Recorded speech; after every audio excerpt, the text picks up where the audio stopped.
Hey there, Doug McPherson from McPherson Visions in Wood. Just giving you a quick update on my acoustic guitar build. This is my panel jig that I built to construct the panels that will be used for the soundboard on top of the guitar and the back, which is on the back of the guitar. Following this video, you'll see a little time lapse where I'm actually using it, so hopefully that'll be informative.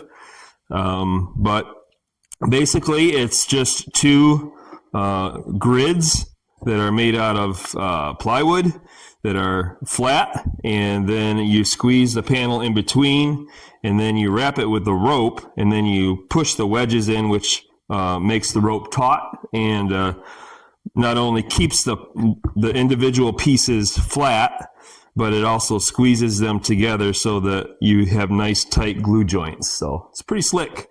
And one of the things, I guess the biggest thing I've learned so far in building this guitar is you're going to spend almost as much time building jigs to make that guitar as you are building the guitar itself. So I already figured out that one of the next things I have to do is I have to build a jig to build a jig. So look for that.